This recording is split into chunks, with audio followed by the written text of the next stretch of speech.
د کتاب کې رد مراداتو د حاجاتو د پاره یو اکثری اعظم دی. علی قاری مرقات کې لیکلي په حواله د مشهور محدث السید جمال الدین رحمه الله، هغه د خپل تر د السید اصیل الدین روایت کوي او قرات الصحیحه 120 مره لي ولغيري فحصل المرادات وقضي الحاجات. وی ما ته زما محبینو ته ډیر مشکلات سره سام دراغلی و.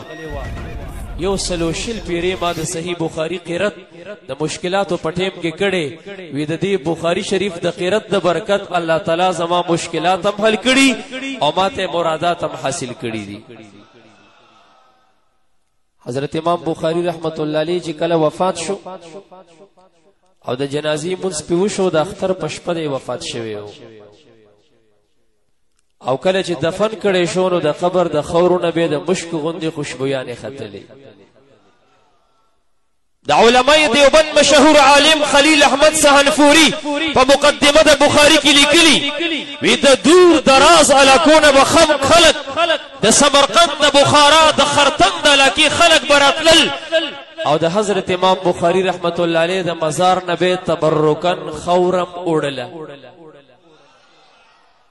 چنن خلق دی ته قبر پرستی او پیر پرستی او د شرک لقب ورکي. حالانکه دا محدثین چې څومره تیر شوی یا فقها چې څومره تیر شوی یا مفسرین چې څومره تیر شوی دا تمام په تمام د اهل سنت والجماعت د عقیده والو. الحمدلله دا جوی سے بصائر کے 126 صفحہ کی لکلی واما اخذ التراب فمشهور من قبر الامام بخاری. دا یو بزرگ دا قبر نا خور اوڑل دیکی شناعت و قباحت شرعی ممانعت نشتا. دا خود امام بخاری دا وفات دا بعدم پا اغا زمانے کی چی دا محدثین و دورو دا حضرت امام بخاری رحمت اللہ علیہ دا قبر شریف نم خلق خور تبرکن دا اوڑلی دی. ارواح سلاسہ کی اشرف علی تانوی سے بلکلی د مولانا محمد یعقوب نانوتوی سے بارکی چې کله د وفات شو نو په نانوته کې جاړه بخار او وبا راغلی و.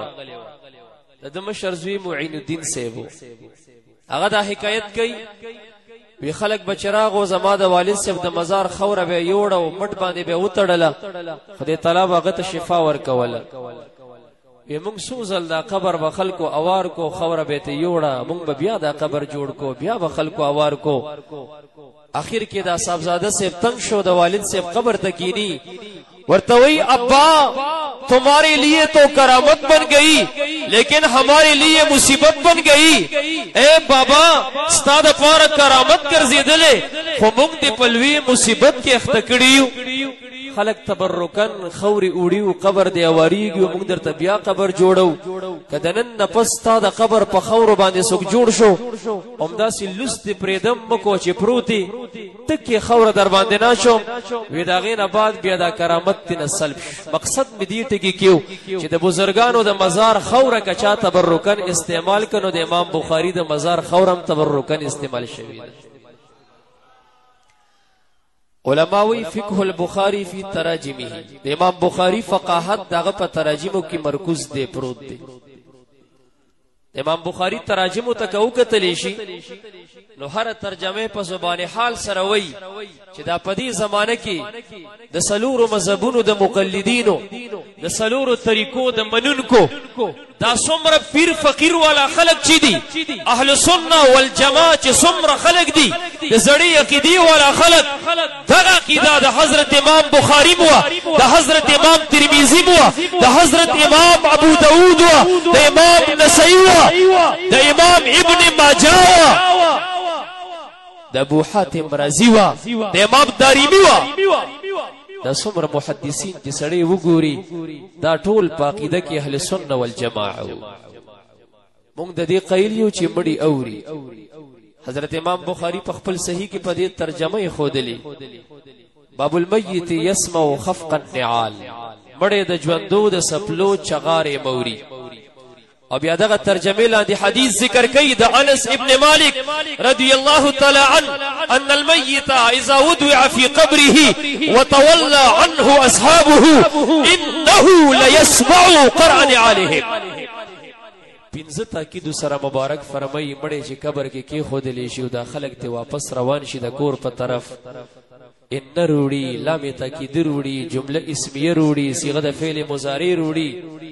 مبارک وای خامخا دا مړی د ژوندو د سپلو چغارې په قبر کې دنه اوري. دا د حضرت امام بخاری عقیده وا. نن بداوه کوي موږ د توحید او سنت والایو اشاعت التوحید و سنت یا اهل حدیث یو یا سلفیان یو او د حضرت امام بخاری رحمت الله علیه حواله به ورکي د عوام مسلمانان ور باندې دوکه کوي. خو پاقیده کې د حضرت امام بخاری په روان ندي. د حضرت امام بخاری رحمت الله تعالی علیه په صحیح کې الجامع الصحیح المسند المختصر من امور رسول الله وايامه وسننه. پاغه کې یو ترجمه حضرت امام بخاری دا به خودلې ده باب برکت الغازی فی اهله و ماله. غازی و مجاهد چې وفات شي داغه برکت ختمیږي نه. داغه د وفات نه بعدم داغه برکات جاری داغه په مال کې برکت او داغه په اهل کې الله د په مخ برکت نازلې. دغه خلق چې د حضرت امام بخاری حواله ورکي هغه خودی ته د شرک فی البرکت لقب ورکي. نو حضرت امام بخاری دا زموږ د دوی نه دی. مونږ د شپې د میلاد شریف جلسې جوړو.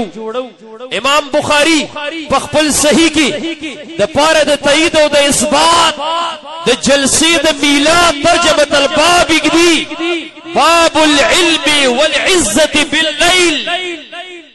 کله شپې د علم او د نصیحت مجلس جوړیږي ودا جواز لري. دا د امام بخاری نظریه و. امام ترمذی زموږ دی نماز خوتن نفس خبری د دنیا او ته مکروه وای. اولان دی حضرت امام ترمذی رحمت الله علیه استثناء کوي ک دینی مذاکره د شپې وشي ضروری خبری وشي ودا جواز لري. نن ضرورت امت تا د سید الکائنات حضرت رسول اکرم صلی الله علیه وسلم د سیرت ته بیان دی.